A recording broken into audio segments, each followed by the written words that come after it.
Baik, selamat pagi, salam sejahtera bagi kita semua.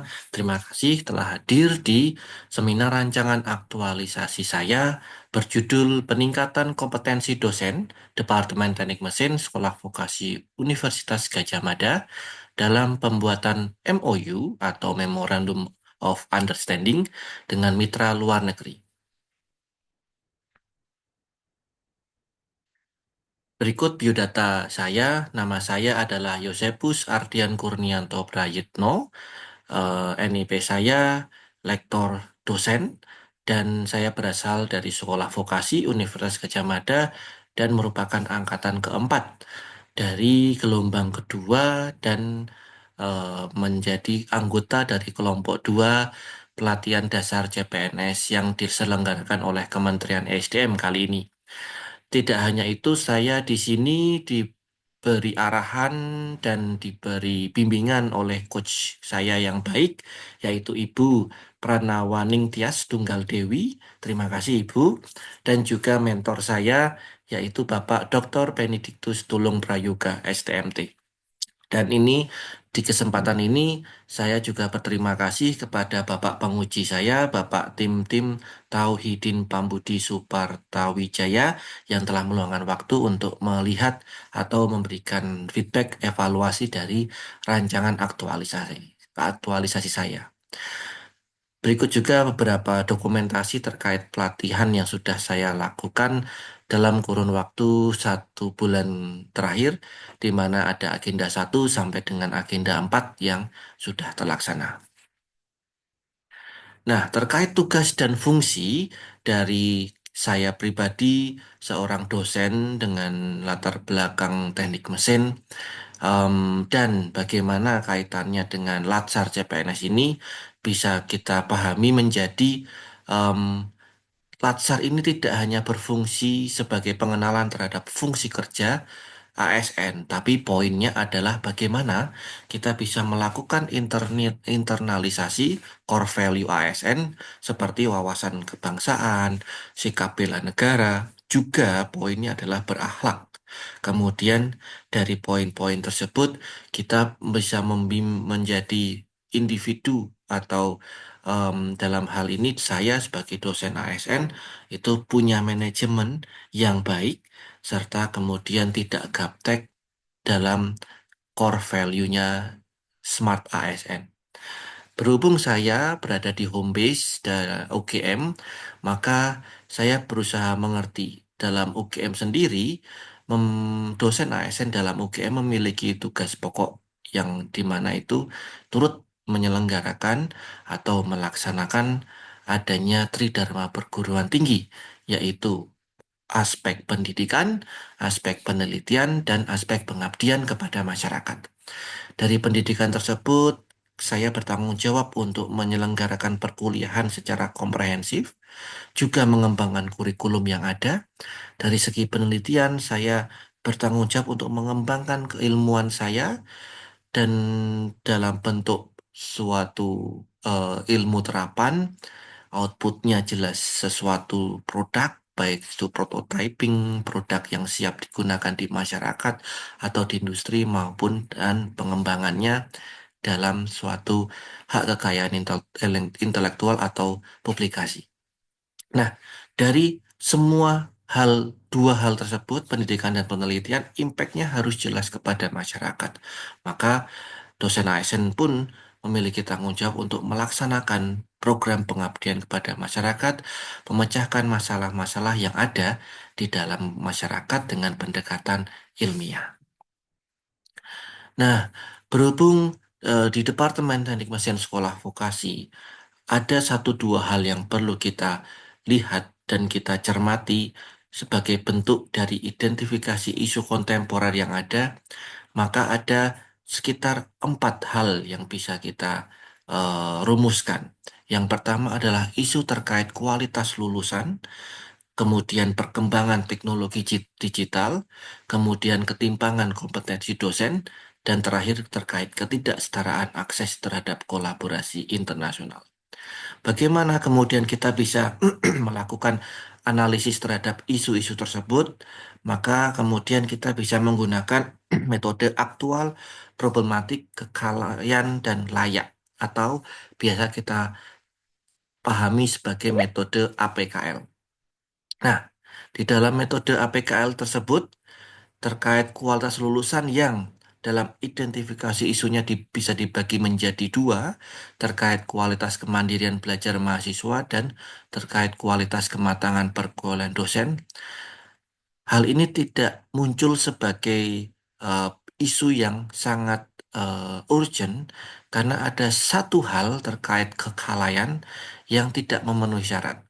Jika kita melihat dalam aspek aktual, problematik, sampai dengan layak, memang proses isu di kualitas lulusan ini menjadi sesuatu yang urgent. Tetapi poinnya jika kita melihat di kekhalayan, dampak negatif kualitas lulusan tersebut yang bisa dibilang belum sesuai dengan threshold yang diinginkan, tetapi bisa diluluskan, itu dampak negatifnya masih kemudian bisa tertutup oleh nama besar instansi.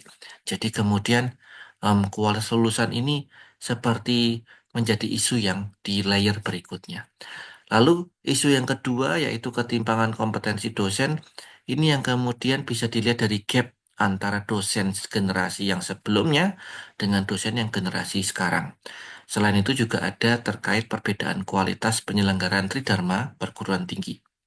Nah, terkait ini dengan metode APKL terkait problematiknya tidak menjadi hal yang urgent karena masalah masih teratasi dengan pendekatan konvensional yang memang dikuasai oleh dosen generasi sebelumnya, namun memang secara tidak langsung berdampak kepada kualitas mahasiswa yang dibimbing.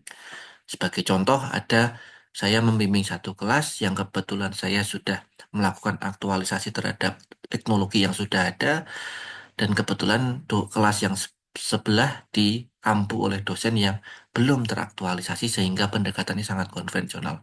Outputnya masih bisa sama, kompetensinya, kualitas lulusannya masih bisa hampir sama, tetapi memang tidak terekspos dengan cara-cara penyampaian yang lebih aktual atau tertransformasi dengan sesuatu yang digital.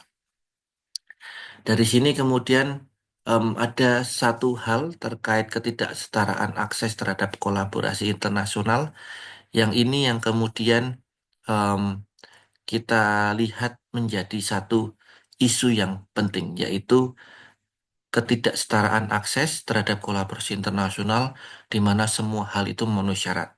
Maka dari sini dua isu di dalam dua sub isu di dalam isu yang pertama ini yang kemudian kita angkat, di mana ada isu perbedaan kualitas penyelenggaraan Tridharma perguruan tinggi sesuai dengan tantangan global dan kesenjangan kontribusi dosen untuk mendukung World Class University instansi. Dari dua hal itu kita lakukan analisis urgensi menggunakan metode urgency, seriousness, and growth (USG). Maka kita bisa dapatkan ranking prioritas yang utama adalah isu yang kedua, sub isu yang kedua yaitu tentang kesenjangan kontribusi dosen untuk mendukung World Class University instansi. Maka dari sini kita angkat isu ini menjadi prioritas yang harus diberikan gagasan penyelesaian. Yang itu yang saya tunjukkan di slide berikutnya. Upaya pencarian solusi dari isu prioritas utama tadi bisa kemudian kita dekati dengan metode Fishbone. Jadi di sini kita bisa dekati dengan metode 5M yang terdiri dari man atau manusia, measurement atau ukuran, kemudian method atau metode, environment sebagai lingkungannya, mesin sebagai sarprasnya, toolsnya, dan terkait material sebagai bahan atau bahan material yang ada. Dari sini kemudian kita bisa mengelompokkan menjadi dua hal utama, di mana jika tidak terselesaikan akar-akar permasalahan yang ada di Fishbone, maka dampak besar yaitu ketidakmampuan Departemen Teknik Mesin Sekolah Vokasi UGM bersaing di tingkat global maka akan terjadi. Itu yang tidak ingin kami apa rasakan efek buruk itu, karena saat ini kami memang sedang meningkatkan kualitas dan ingin lebih berkontribusi kepada reinstra atau visi dan misi universitas pada umumnya.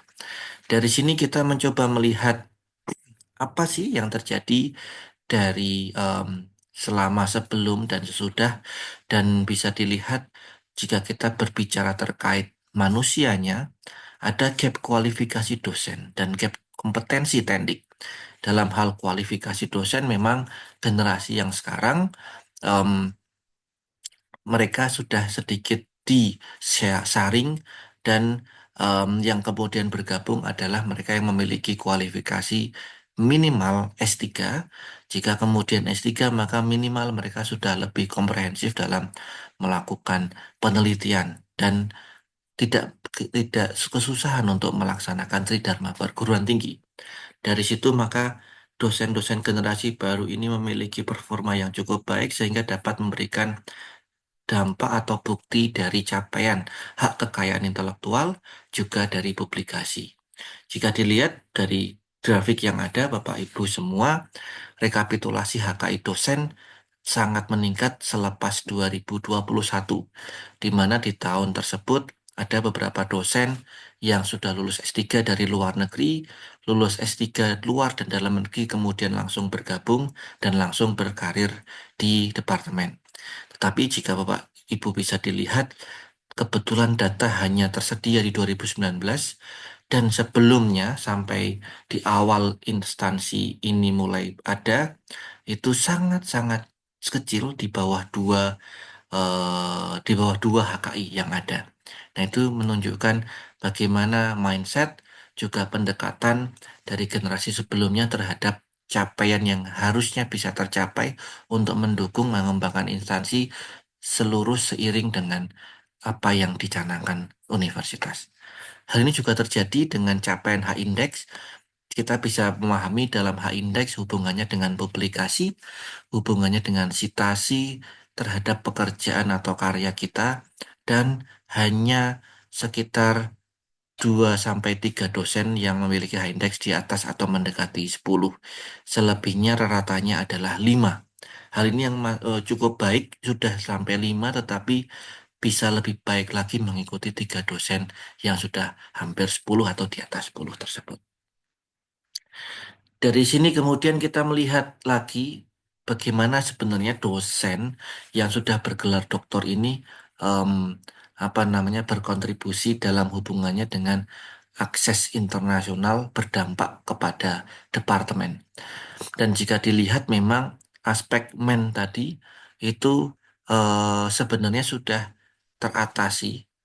Kualifikasi dari adanya generasi itu sudah teratasi, dan bisa dilihat beberapa dosen sudah berkiprah di konferensi internasional, kemudian pameran internasional, dan juga impactnya terhadap universitas dalam hubungannya ke WCU ya. Tetapi dengan jumlah yang 14 dosen doktor yang ada di Departemen Teknik Mesin, dari pengamatan dan pengambilan data yang sudah kami lakukan melalui data press release, data kegiatan program dari tahun 2018 sampai dengan 2024 ini, hanya 4 dosen doktor yang go internasional, dan selebihnya masih stay on the campus mengerjakan sesuatu hal yang lain yang mungkin masih bisa ditingkatkan lagi untuk lebih impactful.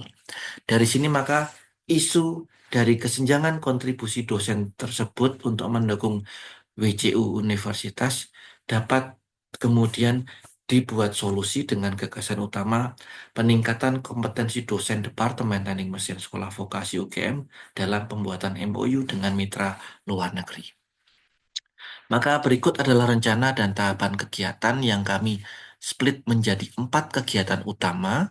Yang pertama adalah pelatihan dan orientasi pembuatan MOU yang dilaksanakan dari tanggal 1 dan minggu depannya di 2 sampai 6 November, dan menargetkan 3 sampai 6 dosen doktor yang bisa qualified untuk melaksanakan ini.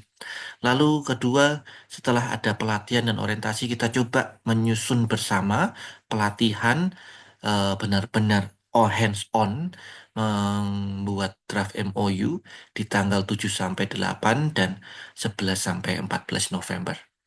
Lalu kita akan fasilitasi dengan simulasi atau penjajakan implementasi MOU di mana kita bisa mengontak melakukan komunikasi dengan instansi mitra luar negeri untuk mereview nih kita membuat draft poin apa ya yang kemudian harus ditentukan dari draft itu.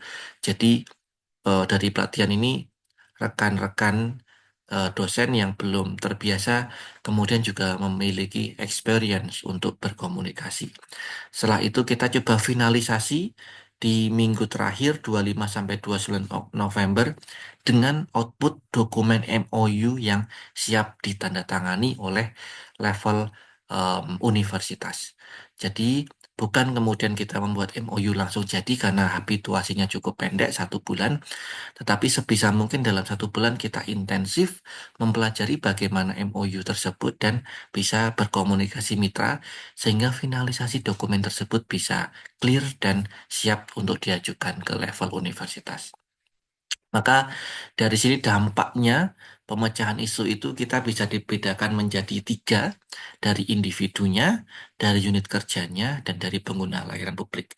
Jelas kalau dari individunya ada yang berkepentingan langsung yaitu dosen dan tendik di mana sebagai pelaksana utama pasti dia akan terlibat langsung dengan pelaksanakan seperti joint research, international team teaching atau dengan pertukaran mahasiswa atau staff.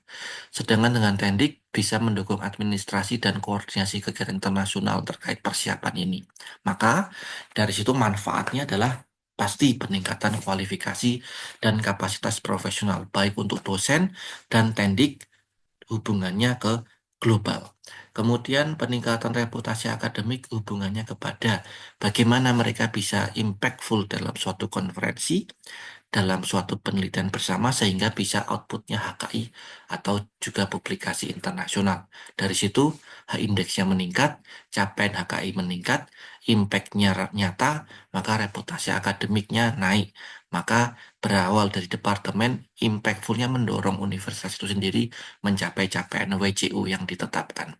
Selain itu, peluang karir juga bisa untuk ya, aktualisasi terkait em, akses kepada program beasiswa, sertifikasi, dan jaringan profesional. Lalu bagaimana dengan institusi atau instansi? Sebagai unit utama, Departemen Teknik Mesin bisa melaksanakan program internasional yang merupakan bagian dari program kerja departemen setiap tahunnya. Ada KPI yang sudah apa namanya sudah terencanakan oleh pengelola. Dan dalam program ini, rencana aktualisasi menjadi salah satu program individu atau program independen yang bisa mendukung program yang sudah dicanangkan departemen atau nanti bisa diadaptasi dalam satu budgeting yang sama. Setelah itu, sekolah vokasi sebagai induk atau rumah dari Departemen Teknik Mesin, maka jelas dari adanya program ini menjadi fakultas atau unit yang menyelenggarakan dalam tingkatan fakultas dan bisa melaporkannya untuk ke universitas. Maka dari situ Universitas Gadjah Mada menjadi pihak yang berkepentingan tidak langsung karena nanti mendapatkan manfaat tetapi tidak secara langsung melaksanakan kegiatan ini.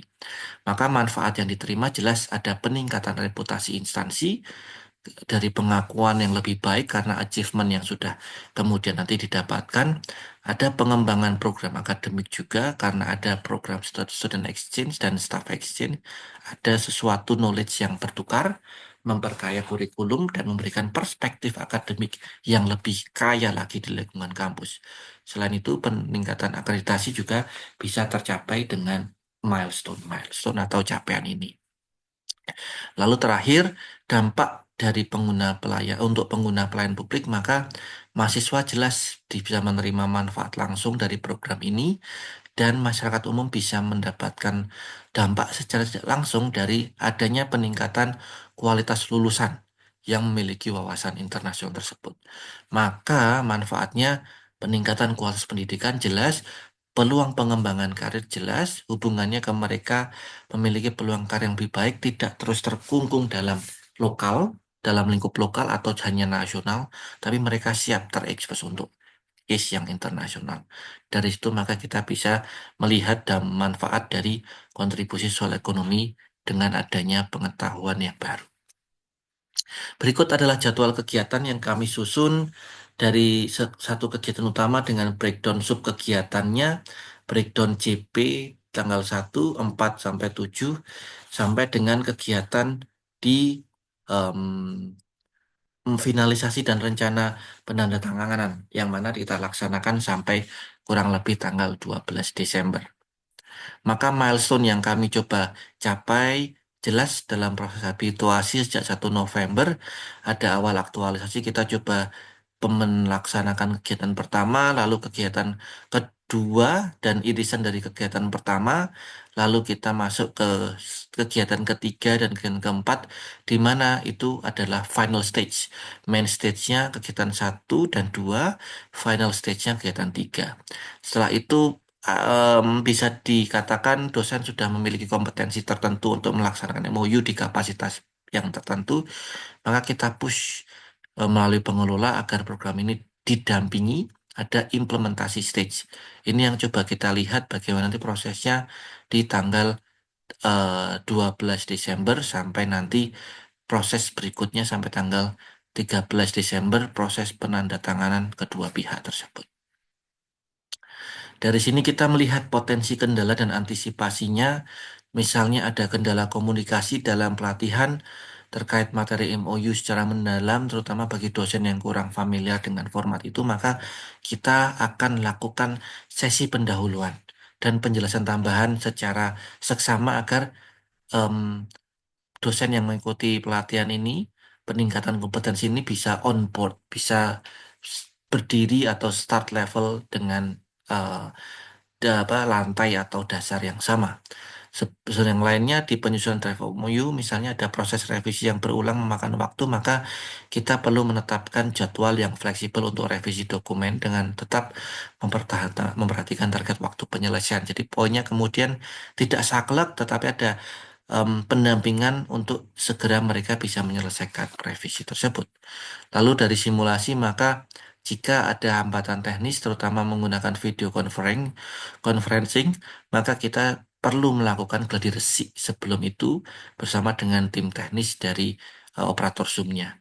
Lalu dalam proses finalisasi memang betul ada proses birokrasi antar instansi yang bisa memperlambat, maka finalisasi ini kita bisa lakukan awal komunikasi dulu dan penjajakan bagaimana nanti prosesnya dan outputnya sudah clear di depan. Jadi sudah sama-sama tahu kerangka acuan kerjanya, maka mereka harapannya sudah tahu poin-poin dalam satu kegiatan tersebut untuk dilaksanakan secara cepat dan tepat. Sebagai kesimpulan, maka em, satu hal program ini bertujuan untuk berkontribusi langsung pada capaian target WCU melalui level departemen naik ke fakultas, impactful ke universitas. Maka dari sini keterlibatan dosen bisa kemudian meningkatkan kualitas SDM yang bisa kemudian mengembangkan lebih lanjut peluang periset dan pengajaran kolaboratif.